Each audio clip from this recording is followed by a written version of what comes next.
Yo guys, what is good? Welcome back on the Uncle Sharma channel here for a quick live stream preview of tomorrow's match in the Coppa Italia at 8 p.m. UK kickoff time. I am on my lunch break, guys, from my work, so I won't be here for long. I promise it won't be an hour-long live stream because I actually can't make it an hour-long live stream. And yeah, road to 3K subs. I need to start pushing it a little bit more. My, thumbs up and subscribers, all that kind of stuff, because we're almost there. I want to get to 3K before the end of the season. Let me know quickly who is in the house so I can give you a quick shout out. Whoever's made the trip here, UK lunchtime type of a vibe, and whatever time it is where you're watching. As I said, it's not going to be a long one. We're just going to preview the lineups, talk about potentially the Roma lineup, and that's it. We've got Jared in the house. Thank you for coming in, bro. Verona DB says, just play the Primavera and give Jose the win. We need to kill Napoli on Saturday. Yeah, I can definitely see the why you would think like that as well. It's a difficult to balance. What type of formation should we put out? Michael Talks Football in the house as well. What's up, brother? Make sure you guys check him out on YouTube. There's a lot of content around all types of football, not just Premier League or just all the top 5 leagues and AFCON. What am I having for lunch? Actually, pasta. Just straight after this, I'm going to be having some pasta, spicy sauce with like a ragu, pork ragu. Thought Juve fans were the worst until I visited Twitter after the derby loss. I'm convinced most of them lack a few brain cells. Hakan is living in the heads rent free. Yeah, Future Hendricks. If you're talking about, I'm guessing you're talking about the Milanisti. Yeah, this is the painful part of losing to them, where they're like come out of the gutter and they're piping up, especially about these videos about Tonali when he's shushing Dumfries, and Theo when he's piping up against the Inter players. The best way to, of course, get these guys back is winning the Scudetto at the end of the season. And let's not forget, we might end up facing Milan once again in the Coppa Italia. So if Inter beat Roma, I don't want to look too far ahead, but if Inter beat Roma and Milan are playing Lazio, I believe, on Wednesday. So if Milan beat Lazio, it could be a potential matchup in the Coppa Italia like it was last season. So, we could yet get some revenge on them in the Coppa Italia. But as I said, the best revenge is about winning the Scudetto. They've got the head-to-head on us this season. We've got a draw and a loss against them. So this year, usually we've been slapping them in the derbies. But let's move on. It still hurts, it still stings, but the best way to move forward is to get a win against Roma, against Jose Mourinho side. Jose's first time back at the San Siro as a nemesis, as a rival for against Inter. So it's gonna be weird. Of course, we've already played Roma in the first half of the season, and we slapped them 3-0 at half time, and the match was done. And I think out of respect of Jose, to be honest, the players took it easy because we could have made that match really bad. Probably our best performance of the season, or I don't know if it was Roma's worst performance of the season, but it was really good performance at that time. But it will be, Jose, Coppa Italia. The guy Jose likes to win a Coppa, as we know from the Inter time. He won a Coppa Italia when he was at Inter. He likes in England. I'm pretty sure he always got to the later stages of the year, and I'm pretty sure he won the FA Cup with Man United. He always tries to win. He got to the Carabao Cup final with Spurs before he got sacked for some reason. So he likes to get even these lower tier trophies. He likes to get them under the belt because he's got this mentality about any trophy adds to that winning mentality. So I'm sure he's gonna go for it for sure, and it's not going to be as easy as it was last time round. Indro says play Handanovic, Dambrosio, Skriniar, Bastoni, Brozo, Barella, Vidal, Darmian, Lautaro, Sanchez. Yeah, we'll get into the predicted lineups. I pretty much agree with what Indro said there. Jaro says our strikers are just lowered morale for the week. When Gerstens come back, should we try Perisic as striker? Well, by the time Gerstens comes back, we should have Correa back and we should have Caicedo back. So by then, we probably don't even need to have Perisic at that striker position. Now it would have been possible to play Perisic there, but I believe Perisic is probably going to be rested for this match because he had, as I said in my post-match reaction, I didn't want to pipe up about Inzaghi substituting Perisic because turned out that he did have a little issue with his calf. He said he had a hardened calf or like a strong cramp, I guess. So I didn't want to pipe up about that, and I think it makes sense to rest Perisic for this match. Marco says the Milan derby was fire. Inter gave the game to Milan. Giroud absolutely did nothing for the whole game and scored two goals. Yeah, that's the game. That's football. You don't take your chances and you get punished. Please, I don't want it to go to extra time. I don't care if you like score an own goal to make it happen. Okay, I'm being that extreme, but it can't go to extra time because we've got Napoli who are going to have they're going to have full rest on there. Or do Napoli have? Let me see Napoli fixtures. Do they have a Coppa Italia fixture or not? No, they don't have a Coppa Italia fixture. So they got beat by Fiorentina, wasn't it? So they're going to have full rest. So if it's not decided within the 90 minutes, man, just throw it, because I do not. It's important, if you get to it's one of those cups where it's important as the later stages you go on, it gets more important. But right now, the priority is getting that win against Napoli. That's the most important game of the season now. And then, of course, the Champions League against Liverpool. So we cannot afford to tire these players out with this busy ass period. Mourinho about to start his best lineup yet. From what I'm going to bring up in a minute, you're going to see that it's going to be a strong lineup. It will not be easier. Then you're very right. We're going to kill Dzeko at this rate, playing 90 minutes every game all over the pitch, bro. That is my biggest worry. And I've said it since the beginning of the season. I thought that we were going to bring someone else apart from Dzeko, but it ended up being Dzeko was the Lukaku replacement, and with relying on him so much, it's not what I wanted at the beginning of the season, and it's turned out to be what it is. Exactly, Michael Jose will want to win this Coppa Italia for sure, especially how their season's going. Up and down, inconsistent. Getting a trophy under the belt, he already going to be like GOAT Roma manager for the last 20 years. They haven't won a trophy for like donkey's years. What's up, Massimo? Need a win for momentum. Still think we can do it with rotating a bit. Yeah, we can still do it for sure, man. We can still do it even with some rotation. We need to get the job done in 90 minutes exactly, Varmo. Let me get the predicted lineup. So Eurosport here have the predicted lineups. I don't know how reliable they are, to be honest. Eurosport, you got the picture of Mourinho and Inzaghi there. It's going to be a nice matchup. 3-5-2 for both formations expected. Roma change between a 4-2-3-1 and a 3-5-2 mostly. Let's look at theirs first. There's a strong lineup. That's pretty much their starter. That's their starter back line. Patricio, Mancini, Smalling, Ibanez, Karsdorp, Oliveira, who's been a great signing for them, great impact signing from Porto for them. Cristante, Pellegrini should be back from injury, but he's not 100% whether he's going to be back because he's not started since he's returned from injury. Vigna coming in at left wing back, and then Zaniolo, who got this red card against Genoa. If you guys didn't see, he scored a last-minute winner. Then they got chalked back. He took his top off for the celebration. Then he complained to the referee, got his second yellow, and got sent off. And all the predicted lineups had Zaniolo in him, so I'm guessing that I thought the suspension from Coppa Italia did count. Sorry, in Serie A did count in Coppa Italia. So I'm quite unsure about that. But all the predicted lineups had Zaniolo in, so I'm sure he's going to be playing. Abraham is also starting, so that's a strong front two for them. That's their starting front two. And Zaniolo, of course, he's always good against Inter. As we saw, even Roma when they were awful last match against us, Zaniolo was the one that was causing us issues, going on these solo runs with his power and his pace. And he's probably going to a point to prove after that red card. So yeah, definitely, that's a strong team for them. For us, I mean, Radu started the last game against Empoli, so I wouldn't be against starting Radu in goal, to be honest. And Inzaghi, clearly, when I look at his past with Lazio, he usually does rotate his keepers. So I'm not 100% with Handanovic will start, and I wouldn't mind benching Handanovic for this match for Radu. But, whatever. I'm not too fussed, honestly, about that one. At the back, Skriniar, De Vrij, and Bastoni at Eurosport, but I would rotate at least one of these guys.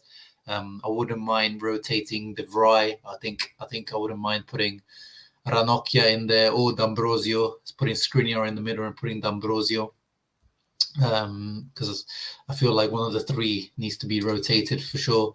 Darmian starting, I've chosen him for the thumbnail. If you guys have noticed, big match needed from Darmian. Dumfries has definitely overtaken him in the starting 11 now, but Darmian is still a quality option to have. He used to play under Jose, so maybe he wants to prove a point against Jose as well. So yeah, happy for Darmian to start. The Dumfries definitely needs a rest. He had a very intense derby, man. He was up and down, and that fight with Theo was very physically demanding. And emotionally, he was, getting involved in a lot of the tussles and arguments. Midfield, apparently, this looks like full strength midfield again, but I would rotate it a little bit. I think Barella, you can probably use Barella a little bit more than the others because we know he's banned for both of the Liverpool matches. So you could probably use Barella both in this match and against Napoli, but not for the full match. I definitely wouldn't go for the full rotation that we did against Empoli. Remember, we went for the Vidal, Vecino, Gagliardini midfield, which, worked to a certain extent, but, in the end, it didn't do the job. So I wouldn't do that, but I would put in Vidal for Hakan or, a Vecino or Gagliardini for one of the three, because Brozovic or Barella definitely needed in that defensive mid. We cannot start Vecino like we did against Empoli because or Gagliardini or Vidal in that position. That has to be either Barella or Brozovic in that regista position. Then we'll see. Demarco looks like he's going to be starting. As I said, I think it makes sense to rest Perisic. Inzaghi said it's not a serious issue. It was just like a hardening of the calf, but you need Perisic to be 100% for the Napoli game. And Demarco needs to step up, to be honest. His impact against Milan was awful. The one thing he was supposed to come on and provide, he didn't provide. So we need Demarco to step up. Since he signed the contract, really, the contract renewal, he's kind of had a bit of a step back into this team. So we need a statement performance from Demarco, like, yeah, I am here and you can count on me.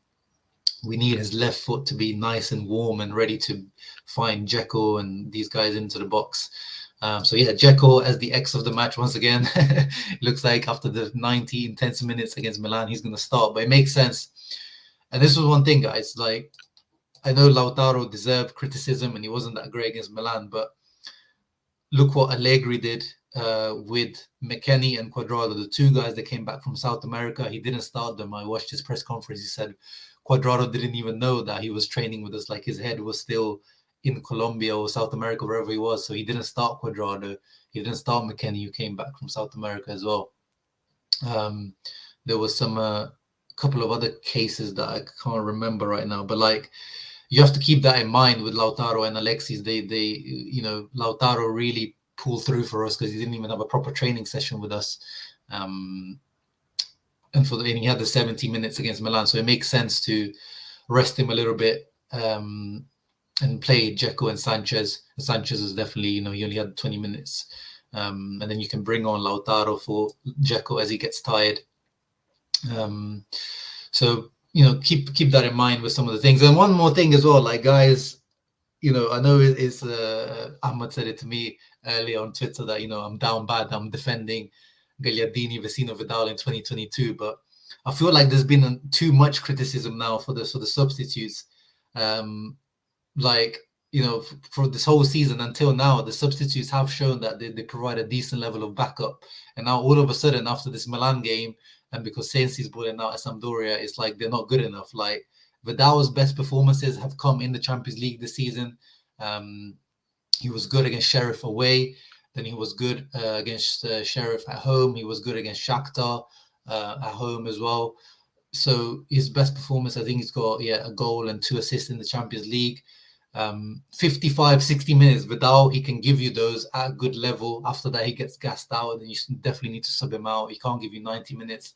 Gagliardini, you guys know he's my least favorite player in the team, but he's done a job when we've needed him. He's disciplined tactically. He knows what to do. I know he sucks technically, but he does what what it says on the tin. Vecino has probably been the one that's kind of been the most disappointing out of the three. But against Atalanta, like when we need a goal, he was the one that makes an impact. He causes chaos. He makes aerial threat into the box. He makes late runs into the box. It's still a characteristic that this inter midfield lacks. So I don't really understand what people want from Inzaghi. Like when he's subbing on Vecino, like that's what his job is. So I have faith for these guys to continue doing the job. Yes, in an ideal world, we need someone to come in that midfield position. In an ideal world, we would like to keep San Siro, who's probably my favorite player at Inter, but we need him to do what he's doing at Sampdoria now to regain some value if we want to sell him, or if we want to regain him as a footballer, as a full-time footballer when he comes back in the summer. So let's keep faith in these guys. I don't think that these scrubs that everyone's making out to be. I trust Vidal to do a job against Liverpool if needs be. So calma, guys, calma. It's not the end of the world, as I said in my therapy session video yesterday. Yeah, I mean, right now, for these two matches, we probably could have used Satriano because at the moment, Caicedo's injured as he has been, and then Correa's out as well. So right now, maybe Satriano could have got some charity minutes for sure. I think only Supercoppa and Serie A suspensions are the same. Okay, maybe it makes sense. It was a Supercoppa where it counted. Due to Barella Propaganda, his form has been at the worst for his time at Inter. He'll be fine, De Vrij, man. He's an experienced guy. I mean, even the goal against the Giroud one, I think we would have been overly harsh. It's a split second, like, it can get the shot away. Like, it was a nice turn. Maybe he could have done a bit better, but a striker can get a shot away. That was definitely on Handanovic. Like, in general, he handled Giroud pretty well the whole match, as Giroud basically did not much apart from the two goals. But we do need De Vrij to return to his former levels for sure. I don't need to do a propaganda for De Vrij though. He's fine. He's just a little bit low. It's just the propaganda needs to come for the guys that are getting criticized. Like, people, every time Vidal comes on, he's like abused. Every time Vecino comes on, it's like, why? These guys are just, it's the fan. When the fan base turns on the player, that's when I start to defend. Like Hakan at the beginning, for some reason, I needed to defend him. Now I don't need to defend him anymore. So these guys need to step up for me now. Now that I'm defending them, I never thought I'd be defending Gagliardini, but now he needs to step up for me if he's gonna get some minutes. McKennie came from North America, but you know what I mean in terms of where they have to travel to. I don't know where McKennie played his game, but I remember in his press conference, Allegri mentioned that he came back late from his flight. And our counterattacks are pathetic. Obviously, they've been saying this since the start of the season. Who is there to counterattack? People think, that's why I'm not confident again against the Liverpool. Who do we have? Dumfries and Perisic. Those are our fastest players, and Correa is unavailable. Dzeko's not gonna hit you on the counter. Lautaro can't hit you on the counter. Sanchez can't hit you on the counter. Like, we don't have counter-attacking players. That's why, Lukaku is a massive miss to this team, as much as we like to make fun of Lukaku at Chelsea now and all that kind of stuff. And of course, the 100 million is super nice. But those characteristics in this team are missing. There's a reason why Conte was on his knees for Lukaku, because he felt like he could be a target man, but also that counter-attacking threat, which he was. And there's a reason why he's so expensive. There's not many players out there in the world that you can buy what Lukaku can do. But I'm not saying that we need to bring Lukaku back, but I'm just saying we need that kind of characteristic up front. And it's a shame that, the one guy that would be able to provide something like that, Correa, is not there, he's not available.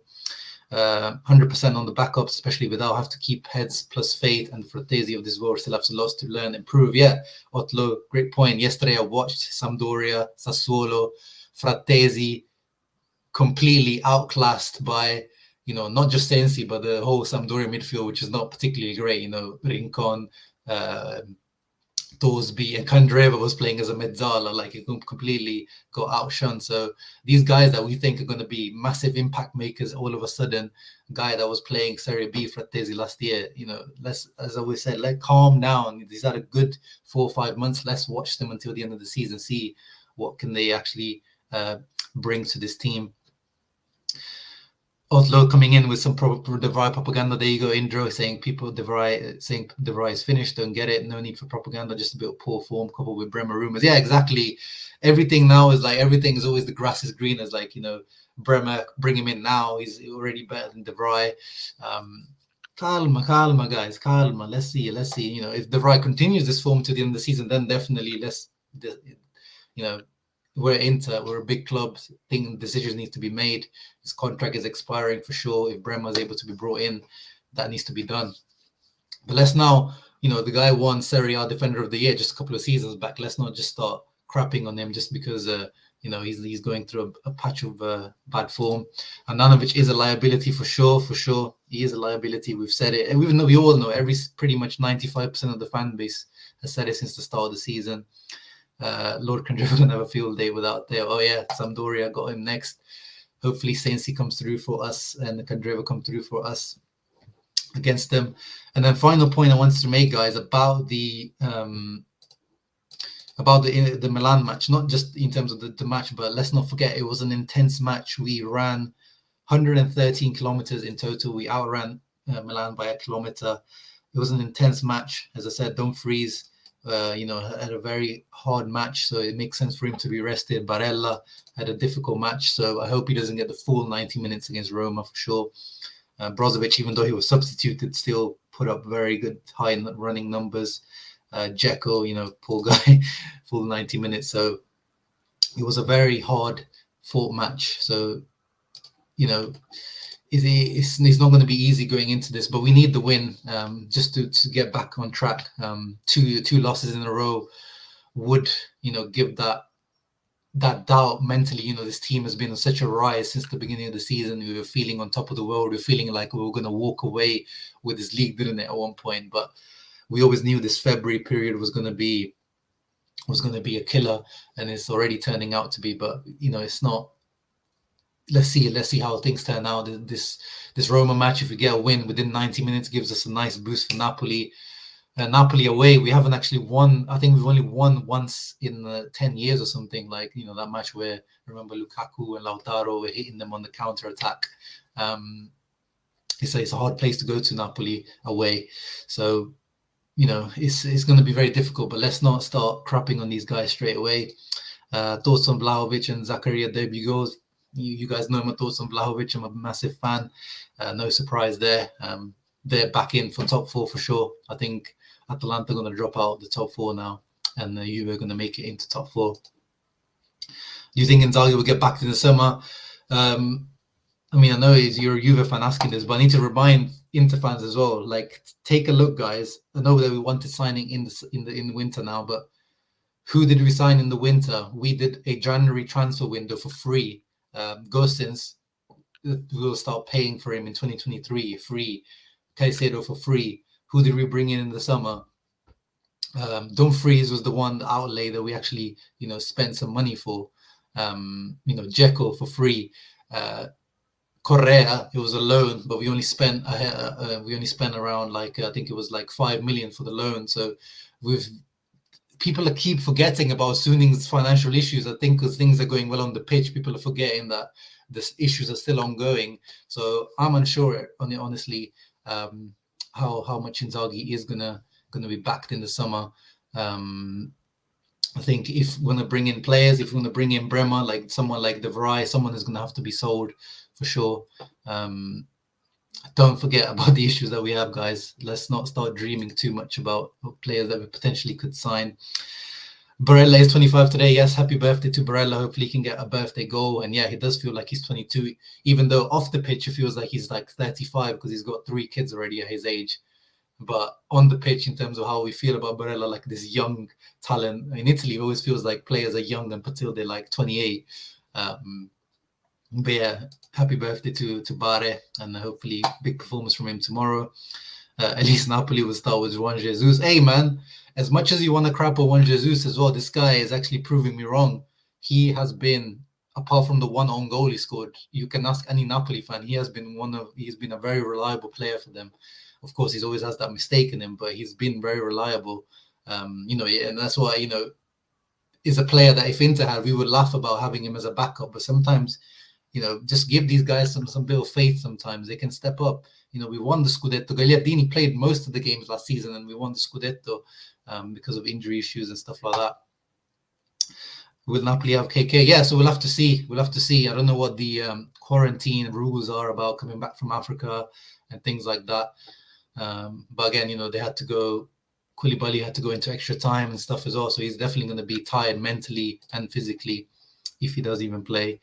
I blame even defensive mistakes on Andana because our players. Yeah, exactly. That makes a big difference as well. Having not confidence in your goalkeeper, it makes your defenders doubt about things that are going on.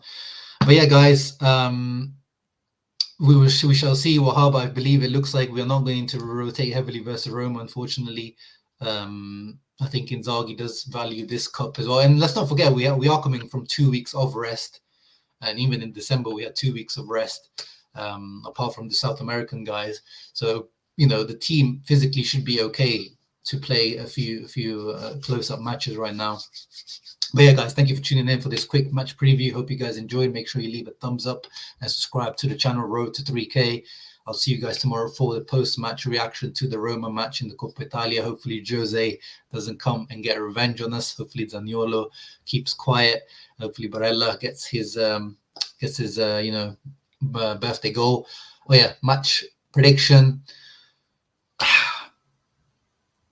2-1. Yeah, I'm going to go for a positive 2-1 victory for Inter. I think Dzeko with another goal against his ex-team and a goal from one of the centre-backs, a set-piece goal, another set-piece goal from a Demarco corner or free kick. And then for Roma, yeah, probably like, Zaniolo or someone like that to score for them. And yeah, that's my match predictions. Thank you guys for tuning in. Ciao ragazzi, Forza Inter.